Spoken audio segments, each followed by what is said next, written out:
Hello everyone. Welcome to the next lecture of the NPTEL course Machine Learning for Core Engineering Disciplines.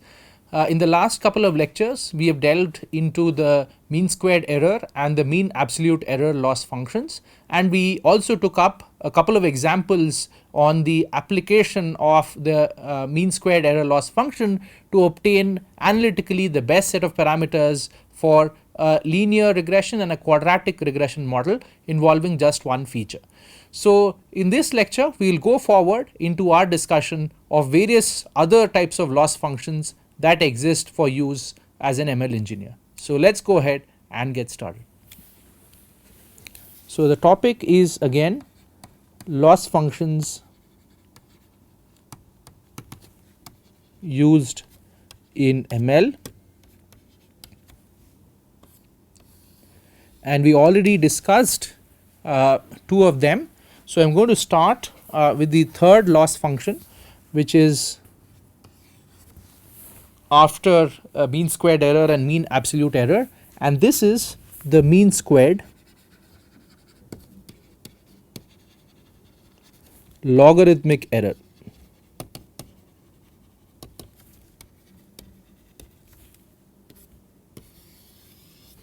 Which is also shortened as MSLE. Okay. Now, why is this kind of an error useful, or in which scenarios is it useful? It is applicable in situations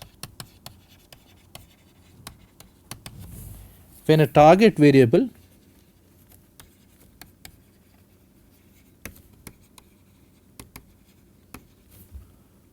varies exponentially and thus the data could span several orders of magnitude. Right.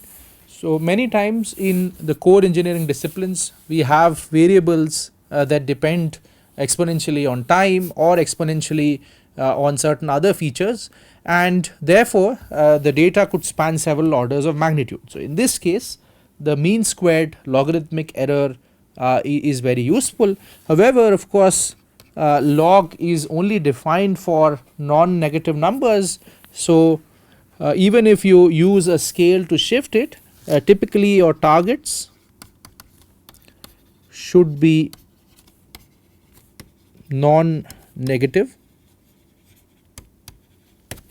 right, and this places a restriction on the values of yi, so that should be greater than equal to 0, and your predicted value yi hat should also be greater than or equal to 0. So this is one sort of limitation of the MSLE. It's not very generally applicable, and then because we are using the log scale, right, due to the use of a logarithmic scale,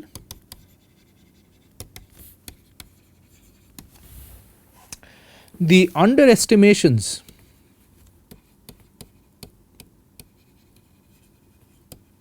are typically more penalized than overestimations.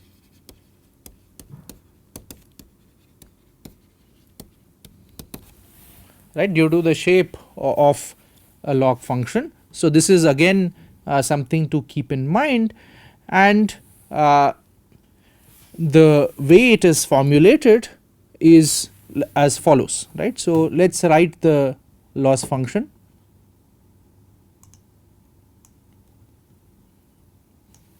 So it's equal to 1 over n sum I going from 1 to n log of yi hat plus 1 minus the log of yi plus 1 whole square.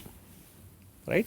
So this is how the mean squared logarithmic error looks, and you can see that there is an offset here, right. So if your yi is equal to 0, then you get log of 1, right. So that becomes 0 here. Now the good thing about this mean squared logarithmic error is it also has a statistical basis, and it comes from the maximum likelihood estimation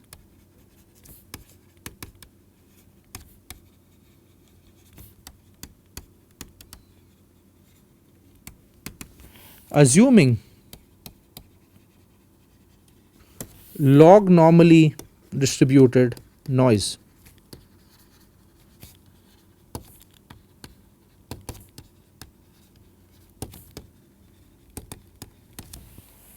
Right. Just like a normal distribution, there is something known as a log normal distribution, and whenever your noise is log normally distributed, then the maximum likelihood estimation of the parameters will give rise to the mean squared logarithmic error, just like it gave rise to the mean squared error when we considered Gaussian noise or normally distributed noise. So let us see how this follows. So how does this happen? We will be showing that now. So if your noise, right, follows a log normal distribution, essentially your true value is the predicted value plus some noise, right, then in that case the probability of yi given yi hat, right, and when this is log normally distributed,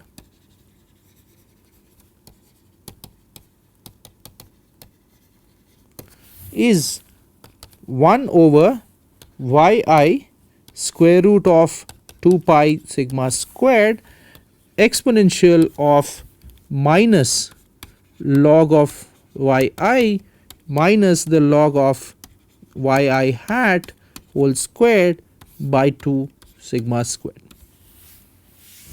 Okay. So this is the probability of one of the data points, right, taking the value yi given yi hat. Now to find the likelihood, we will have to consider the probabilities of all the points, and assuming the points are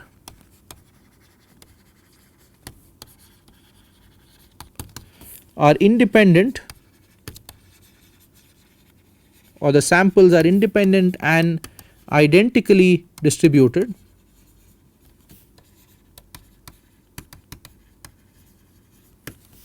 what we will get is that we can multiply all these probability density functions together, as we had said in one of the initial lectures. So the likelihood function, that will be the product pi I going from 1 to n p of yi given yi hat, right. So this becomes probability I going from, sorry, product I going from 1 to n 1 over yi square root of 2 pi sigma squared exponential of minus log yi minus log yi hat whole squared by 2 sigma squared.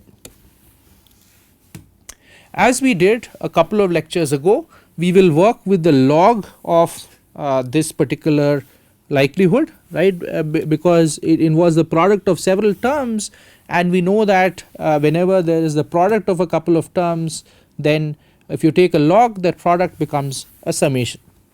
So if you take the log of this likelihood function, then you will get summation I going from 1 to n log of 1 over yi root 2 sigma squared plus log of the exponent of this term. And you know that the log and the exponent are inverse functions, so they will basically cancel each other. So what just remains is minus log of yi minus log of yi hat whole squared by 2 sigma squared, right. So, these are now the two terms inside the summation. Okay, I hope this makes sense now. And we also discussed this in the previous class. If we want to maximize the likelihood, it is the same as maximizing the log of the likelihood, because the log is a monotonically increasing function, and maximizing the log of the likelihood is the same as minimizing the minus log of the likelihood. Okay. So, this is what is done for maximum likelihood estimation.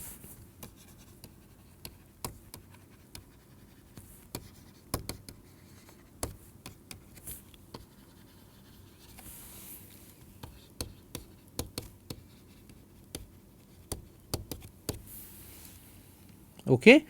So, if you did that, you will get the minimum of the minus log of L. So, minimum of some I going from 1 to n minus log of 1 over yi square root of 2 pi sigma squared plus some I going from 1 to n log of yi minus log of yi hat whole squared by 2 sigma squared. Okay. So, this is what the maximum likelihood estimation is equivalent to, and you can already see something similar to the MSLE loss appearing here.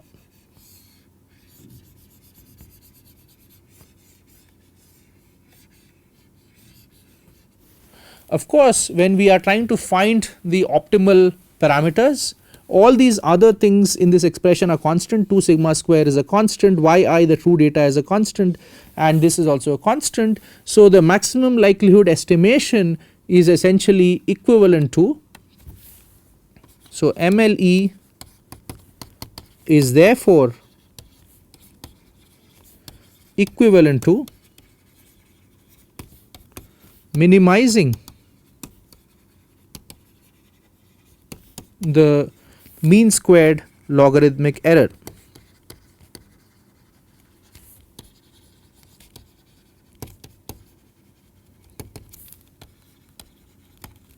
right, which is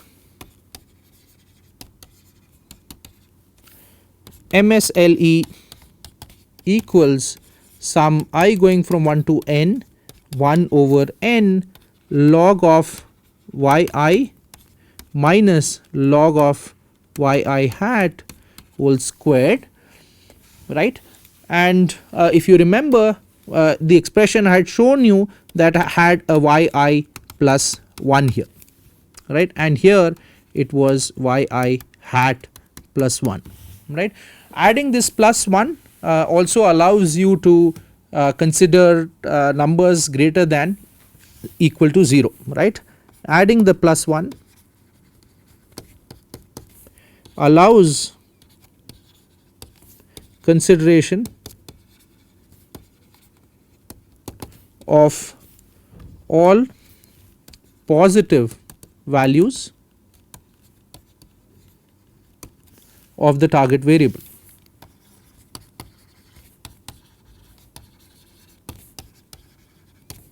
So, you will be able to consider yi and yi hat greater than equal to 0, right. If you did not have this minus 1, that would be a problem, because log of numbers less than 1 is negative, and then this would create problems here. So, I hope you have understood the utility of the mean squared logarithmic error. This is used when the data is exponentially increasing the target variable and the data spans several orders of magnitude. And we have also shown that if you did maximum likelihood estimation on log normally distributed noise, then this is the loss function that you would have to minimize, right. So, I hope you like the discussion of the mean squared logarithmic error. So with that, I'll move to the next loss function that we want to consider, and that is the mean absolute percentage error, or MAPE. So that's the fourth loss function in our discussion, the mean absolute percentage error,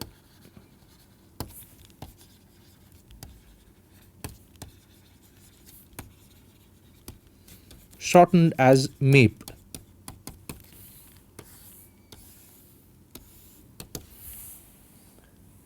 So the nice thing about this loss function, the MAPE, is that it uses a relative error or a percentage error, so that you treat all values on an equal footing. So it uses a relative error expressed as a fraction or percent deviation from the true value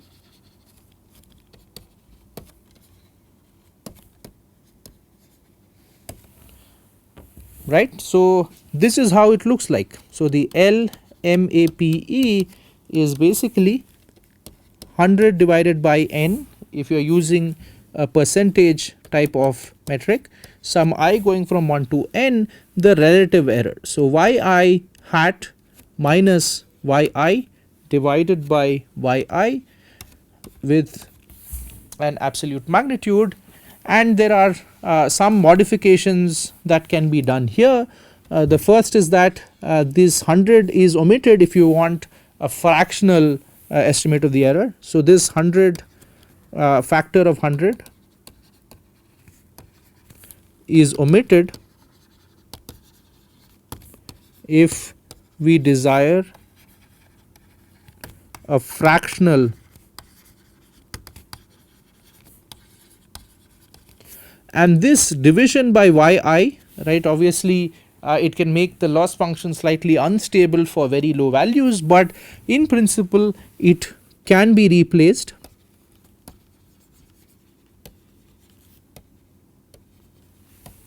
with the maximum value between absolute value of yi and epsilon, where epsilon is a small number, right. So this epsilon is not the error, so let me use a slightly different epsilon written as this. This is a small number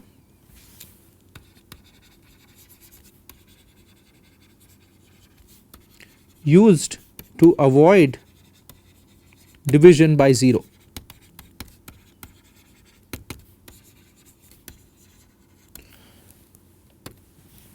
If you see here, right, this yi is in the denominator. So obviously if yi is equal to 0, right, then that will be a problem, right, because the LMAPE will not be defined, your function will explode. So therefore you replace it with max of absolute value of yi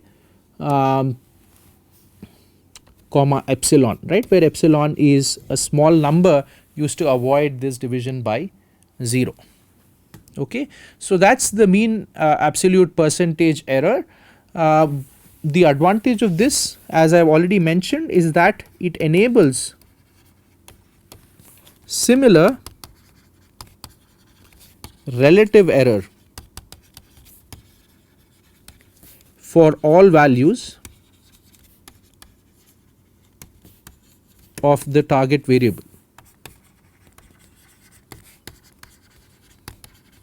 right. Let us say that you are only allowed a few percentage deviation in the predictions of the model. You want that all the data points have errors less than say 5%. In that case, the mean absolute percentage error is the only loss function you can use, because the mean absolute error and the mean squared error, they all treat the errors in the same way, they do not normalize the error, right. So this is made possible due to the normalization of the error.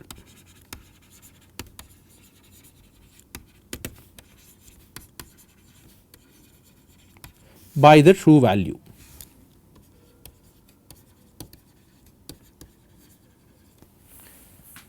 Okay. So, this brings us to the end of the discussion on the mean absolute percentage error. Now, I will take up the next loss function, which is the logistic loss function. If you remember, the logistic loss function or the binary cross entropy loss function is used in logistic regression for making predictions of a binary variable in classification problems. So, this is the fifth loss function that we have been discussing, and that is the logistic loss.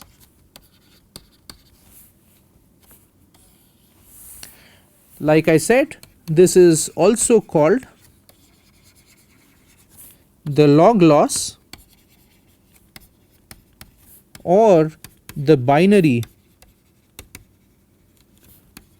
cross entropy loss function.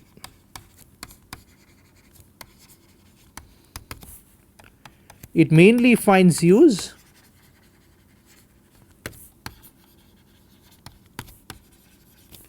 in logistic regression. That is for binary classification problems.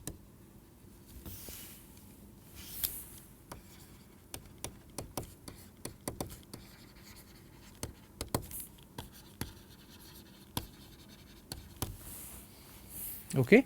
Now, you would already remember this. So, in the logistic regression, the true values of the variables are binary 0 or 1. So, these are the true values, and the predicted value is essentially a probability of the data point belonging to class 2, right, which corresponds to y equals 1. So, you pass the feature vector through a logistic function. So, this is a logistic function, and you predict a probability, right, of the point belonging to the second class, and obviously this probability will lie between 0 and 1. So, this is the predicted probability of y equals 1. And if you remember our discussion, we have a threshold probability, and we say that the point belongs to the second class only if the value of this probability y hat is greater than the threshold probability, which is sometimes 0.5, but not always. Okay. So, what is the log function? What is the loss function here? I hope you remember it from one of our previous lectures. So, the log loss function is minus 1 over n sum I going from 1 to n yi log yi hat plus 1 minus yi log 1 minus yi hat, right. So, it looks very nice, and obviously in one of the previous lectures I showed you that it really works, right. If yi should be 1 but yi hat was 0, this function really penalized, right, the ML model, right, and forced it to correct its course. And similarly, if yi had to be 0 and yi hat was 1, again the loss function really penalized the ML model. But why is this expression used? That may be a question that could arise in some of your minds. So, why is this loss function used? It is used because it arises naturally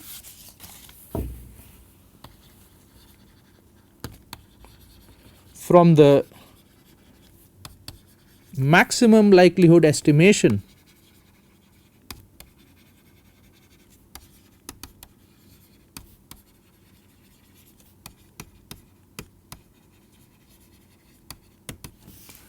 of a Bernoulli distribution.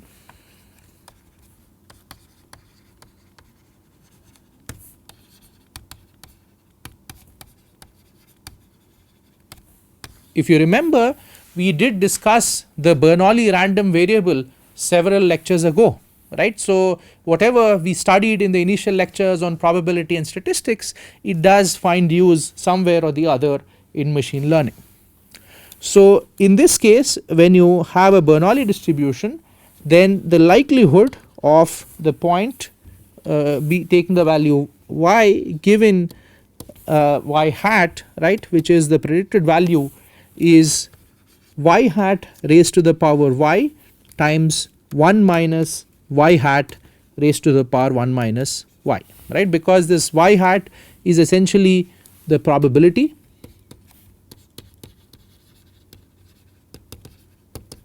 right, and you are just raising the probability with the fact whether the event really occurred or not, right. So y will tell you whether the class variable is 1 or not. So if that happened, then you have to take y naught as the probability, and the remaining probability 1 minus y hat will be raised to the power 0, so that will disappear, right. But in the other case, when your y hat is essentially 1, then the other term will appear, right. So I hope this makes sense. So if you find the minus log of this likelihood, like we have been doing, right, for previously the mean squared error and the mean squared logarithmic error, this will come out to be minus y log y hat plus 1 minus y log 1 minus y hat. Okay, and essentially what I am doing here is this term here, this is the minus log of the likelihood, and you should recall that maximizing the likelihood is the same as maximizing the log of the likelihood, which is the same as minimizing the minus log of the likelihood, right. And what we have written here is minus log of likelihood. So maximizing the likelihood is the same as minimizing the minus log of likelihood, which is equal to minus y log y hat plus 1 minus y log 1 minus y hat, right. And if you sum over all the data points,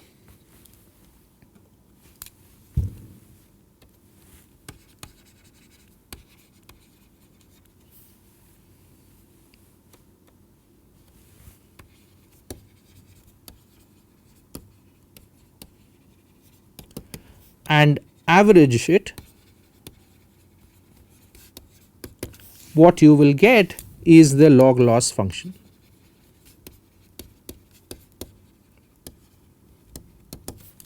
right, which is L log is minus 1 over n sum I going from 1 to n yi log of yi hat plus 1 minus yi log of 1 minus yi hat, right.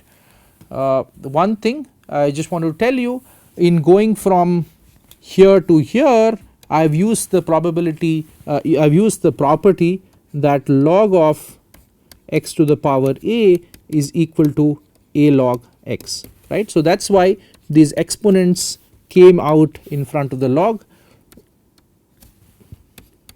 right, and we were able to write this expression here.